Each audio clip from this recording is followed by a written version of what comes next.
Hello मेरे प्यारे दोस्तों, कैसे हैं आप लोग। दोस्तों आज के इस वीडियो में हम बात करेंगे कि अगर हमको पूरे मार्केट के अंदर में अपने पैसे को इन्वेस्टमेंट करना है तो ऐसा कोई म्यूचुअल फंड है जिसमें हम पैसे को इन्वेस्ट करें तो हमारा पैसा सारे म्यूचुअल फंड में इन्वेस्ट हो जाए।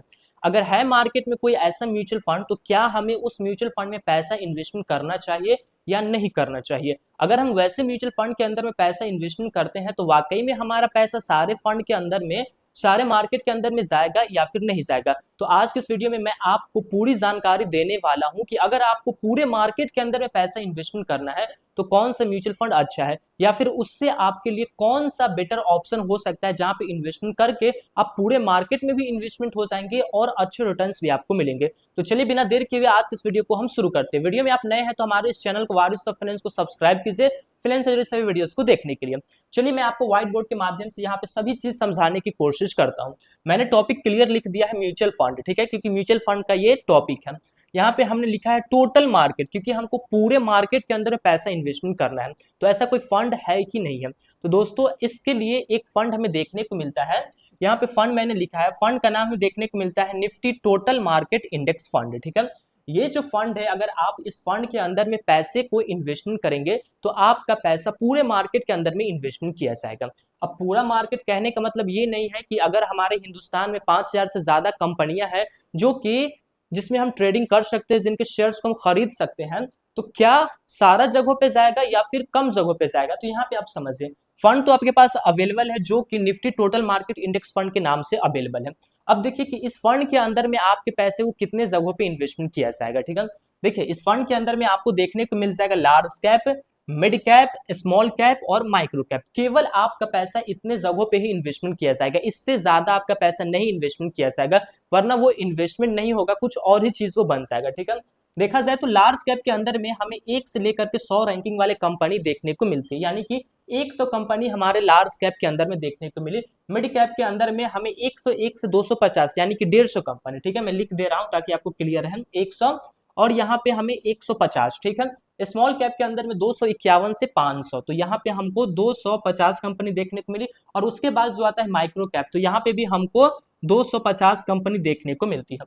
अब ये तो हो गया कि टोटल मार्केट इंडेक्स फंड जो है ये आपको कहता है कि अगर आप हमारे यहाँ पैसे देते हैं तो हम आपके पैसे को इन चारों जगहों पे इन्वेस्टमेंट करेंगे, यानी कि 1 से लेकर के 750 कंपनियों के अंदर ने पैसे को हम इन्वेस्टमेंट करेंगे।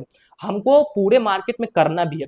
तो क्या ये जो कैटेगरीज है पूरे मार्केट में पैसा इन्वेस्टमेंट करता भी है या फिर केवल ये दिखा रखे हैं। तो देखिए मैं आपको बता दूं कि ये जो फंड है ये ज्यादातर आपके पैसे को केवल लार्ज कैप के अंदर में ही इन्वेस्टमेंट करता है। ज्यादातर जो पैसा आपका रहेगा वो लार्ज कैप के अंदर में ही इन्वेस्टमेंट किया जाएगा। अगर बात करें परसेंटेज की तो 80% प्लस आपका पैसा जो है वो लार्ज कैप के अंदर में जाएगा, यानी देखा जाए तो हमारा सारा पैसा जो है वो लार्ज कैप के अंदर में ही इन्वेस्टमेंट किया गया है, ठीक है। फिर उसके बाद मिड कैप आता है, स्मॉल कैप आता है, माइक्रो कैप आता है। तो थोड़ा थोड़ा पैसा, मान लीजिए 80% यहाँ है तो हो सकता है 15% जो आपका पैसा है वो यहाँ हो गया होगा और 5% में, ठीक है, 5% में आपका स्मॉल कैप और माइक्रो कैप देखने को मिलेगा। तो मैं आपको कहता हूं कि अगर आपको पूरे मार्केट में पैसा इन्वेस्टमेंट करना है तो आप इस ऑप्शन को ना चुने, ठीक है, आप इस ऑप्शन को ना चुने। इसके अलावा एक और ऑप्शन हमें मार्केट में देखने को मिलता है। जैसे आपको मैं एक एग्जांपल समझाता हूँ, ठीक है। यहाँ पे 750 कंपनी है। अब ये फंड जो है ना इस 750 कंपनी में से किसी को नहीं छांट सकती है, ठीक है। ये जब भी इन्वेस्टमेंट करेगी तो 750 कंपनी को लेकर के ही इन्वेस्टमेंट करेंगे।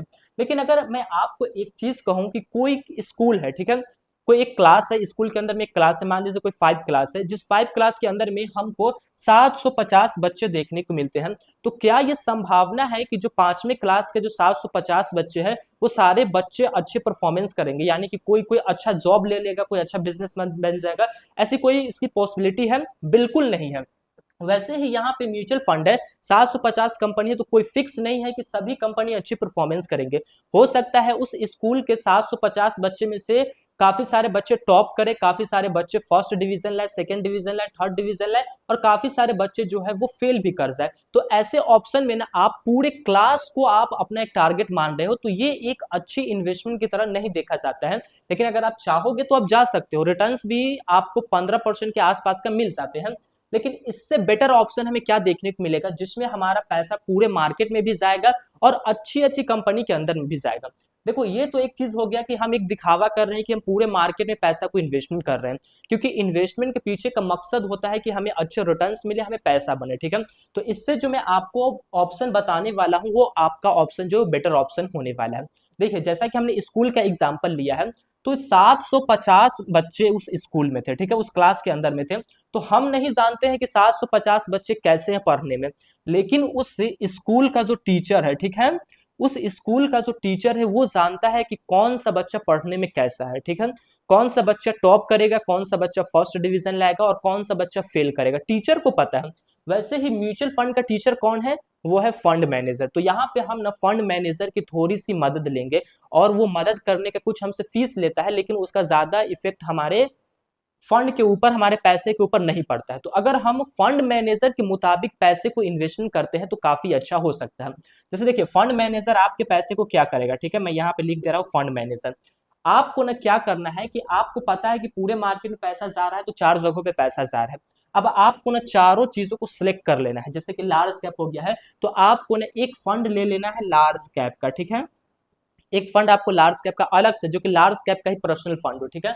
एक फंड आपको ले लेना है मिड कैप का, ठीक है, मिड कैप का हमने पर्सनल ले लिया है, और उसके बाद हम ले लेंगे, एक ले लेंगे हम स्मॉल कैप का, और एक ले लेंगे हम माइक्रो कैप का, ठीक है। हमने सभी को ले लिया है यहाँ पे। अब हम क्या करेंगे कि देखिए यहाँ पे हमें 100 कंपनी देखने को मिलता है। यहाँ पे क्या हो रहा था कि पूरे 100 कंपनी में हमारा पैसा लगाया जा रहा है, यानी कि पूरे 100 बच्चे में पैसा लगाया जा रहा है। लेकिन यहाँ पे फंड मैनेजर के हाथ में हमने इस चीज को दे दिया है, यानी कि टीचर जानता है, ये फंड मैनेजर क्या हुआ, टीचर हुआ, तो ये जानता है कि कौन बच्चा कैसा है। तो ये क्या करेगा कि 100 कंपनी इसके अंदर हमें देखने को मिलती है, लेकिन ये जानता है कि 100 कंपनी में से कौन सी कंपनी है जो टॉप करेगी, कौन सी कंपनी है जो फर्स्ट डिवीजन लाएगी। वैसी कंपनी को टीचर पहचानती है और वैसी कंपनी को ये चुन लेगी। मान लीजिए कि 100 के अंदर में से हम 40 को यहाँ पे चुन लेते हैं कि 40 कंपनी जो है वो काफी अच्छा परफॉर्मेंस करेगी, ठीक है। तो लार्ज कैप में गया तो आपका पैसा उन्हीं जगहों पे गया है जो अच्छे परफॉर्मेंस करेंगे, ठीक है। फिर वैसे ही मिड कैप में 150 है, तो क्या करेंगे, फंड मैनेजर क्या करेगा, वो जानता है कि कौन अच्छा है कौन खराब है, वो क्या करेगा, इसके अंदर से भी वो 50 को चुन लेगा, 50 को चुन लेगा, उसको लगता है 50 ही अच्छे, बाकी जो है वो एक एवरेज है। यहाँ पे स्मॉल कैप में 250 है, मान लीजिए वो यहाँ से 100 को चुन लेगा, ठीक है। माइक्रो कैप में भी 250 है, वो मान लीजिए यहाँ से भी वो 50 को चुन लेगा। अब वो क्या करेगा कि इन सभी जगहों पे पैसा इन्वेस्टमेंट करेगा। आपको करना क्या है कि आपको एक लार्ज कैप का फंड लेना है, एक मिड कैप का फंड लेना है, एक स्मॉल कैप का फंड लेना है और एक माइक्रो कैप का फंड लेना है। और उन सभी में जो उस कैटेगरीज में लार्ज कैप के अंदर में जो सबसे अच्छा परफॉर्मेंस कर रहे होंगे उसमें इन्वेस्टमेंट कर देना है, मिड कैप में जो सबसे अच्छा इन्वेस्टमेंट कर रहे हैं उसमें इन्वेस्टमेंट कर दीजिए, स्मॉल में माइक्रो में जो सबसे अच्छा कर रहे हैं उसमें आप इन्वेस्टमेंट कर दीजिए। तो इस तरीके को आप अगर फॉलो करेंगे तो आप एक अच्छे रिटर्न्स को बना पाएंगे, क्योंकि यहाँ पे ये जो फंड मैनेजर बैठा हुआ है ये एक टीचर का काम कर रहा है, इसको पता है कि कौन सी कंपनी कैसी है। जैसे टीचर बच्चे को पढ़ाते हैं वैसे ही फंड मैनेजर जो है ना वो पूरी कंपनी को पढ़ते रहते हैं कि कौन सा कंपनी कैसा है। जिसे कहते हैं ना कि हम आपकी पूरी कुंडली खोल देंगे, वैसे ये जो फंड मैनेजर होते हैं ना इनको हर एक कंपनी का पूरा कुंडली पता होता है कि कब वो क्या करेगी और पीछे वो क्या किया, ठीक है। तो आपको इस फंड से बेटर ऑप्शन है कि आप चारों जगहों पे जा करके आप अपना एक एक फंड चुन करके उन सभी में सेम अमाउंट इन्वेस्टमेंट कीजिए। जैसे मान लीजिए कि आप 10,000 रुपए जो है वो इन्वेस्टमेंट करने का सोच रहे हैं, तो आप क्या करेंगे, 10,000 रुपए को 4 जगहों पे डिवाइड करेंगे, यानी कि 2500 रुपया, ठीक है। 2500 रुपया आप लार्ज कैप में डाल देंगे, 2500 मिड कैप में, 2500 स्मॉल में और 2500 क्या करेंगे माइक्रो कैप में, और डाल करके छोड़ देंगे। यहाँ पे जो पैसा आपका ये टोटल मार्केट होते हुए भी आपका पैसा वहां तक नहीं पहुंच रहा था, अगर आप इस चीज को करेंगे तो आपका पैसा जो है वो सभी जगहों पे पहुंचेगा। तो दोस्तों मैं आशा करता हूं कि आपको ये जानकारी काफी पसंद आएगी। दोस्तों मैंने यहाँ पे आपको काफी अच्छे तरीके से समझाने की कोशिश की है कि अगर आपको पूरे मार्केट को ट्रैक करना है, पूरे मार्केट में पैसा इन्वेस्टमेंट करना है, तो जो कंपनी हमें दे रही है वो चीज सही है या फिर हम खुद से उस चीज को कर सकते हैं। अगर आपको जानकारी पसंद आई तो वीडियो को लाइक कीजिए और हमारे इस चैनल को वारिस ऑफ फाइनेंस को सब्सक्राइब कीजिए फाइनेंस से सभी वीडियोस को देखने के लिए। फिर मिलेंगे दोस्तों एक नए वीडियो में, तब तक के लिए जय हिंद जय भारत, अल्लाह पाक आपको सलामत रखे और आप हमारे वीडियोस को इसी तरीके से देखते रहें।